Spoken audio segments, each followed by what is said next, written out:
Konsep dasar teknologi pendidikan, bila dilihat dari sejarah dan perkembangan, definisinya dapat dirangkum bahwa konsep dan praktek teknologi pendidikan bergeser dari waktu ke waktu. Pergeseran itu dapat ditafsirkan sebagai perkembangan dinamis bidang tersebut karena dipengaruhi tiga hal. Pertama, perkembangan atau perubahan teknologi yang digunakan dalam bidang pendidikan mengikuti kemajuan dalam dunia teknologi itu sendiri dan didorong oleh pesatnya pemasaran produk teknologi tersebut.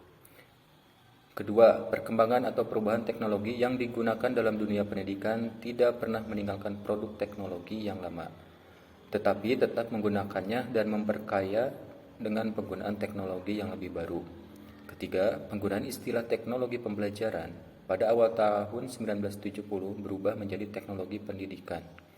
Pada tahun 1972 dan 1977, kemudian istilah tersebut berubah kembali menjadi teknologi pembelajaran pada tahun 1994 dan kembali lagi menjadi teknologi pendidikan pada tahun 2008 dan 2018. Perubahan seperti itu menunjukkan terjadinya dinamika pemikiran para pakar teknologi pendidikan dan sekaligus merupakan masa pencarian konsep yang lebih mantap tentang teknologi pendidikan dari masa ke masa.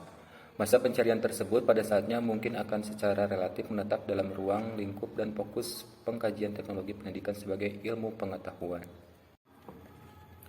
Ada 6 teori PJJ telah berkembang sebagai payung struktur logis bidang ilmu itu dan digunakan sebagai dasar oleh pengelola PJJ sampai dewasa ini. Pertama, teori kemandirian dan otonomi yang dibutuhkan peserta didik dalam belajar tanpa tergantung pada kehadiran pengajar.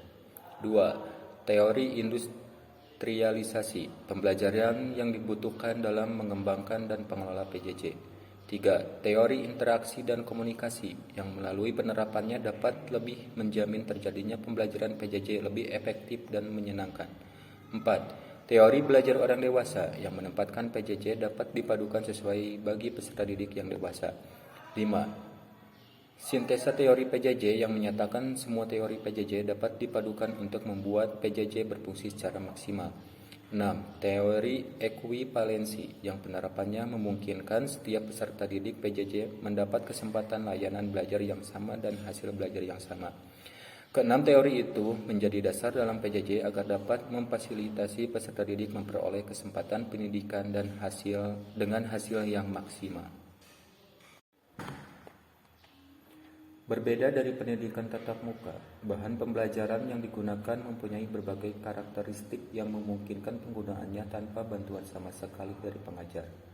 Walaupun demikian, dimungkinkan pemanfaatan sesekali pertemuan tatap muka untuk kebutuhan akademik dan sosialisasi.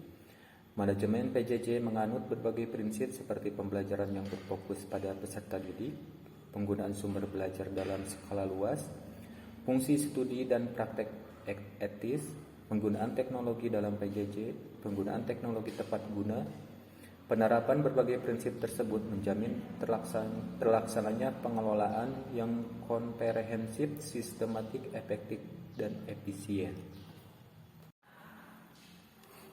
Sebagai suatu sistem, PJJ mempunyai berbagai subsistem yang berintikan subsistem dasar yang terdiri dari peserta didik, proses dan strategi interaksi pembelajaran, penilaian, sertifikasi, dan akreditasi, serta lulusan yang kompeten.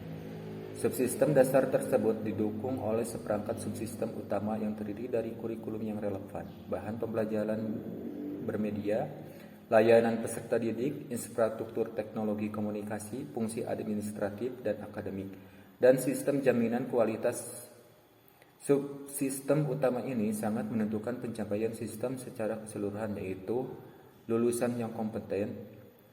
Bagian terluar dari sistem PJJ adalah serupa sistem yang terdiri dari berbagai kebijakan di luar kewenangan penyelenggaraan PJJ, namun mempengaruhi baik secara langsung maupun tidak langsung terhadap penyelenggaraan PJJ.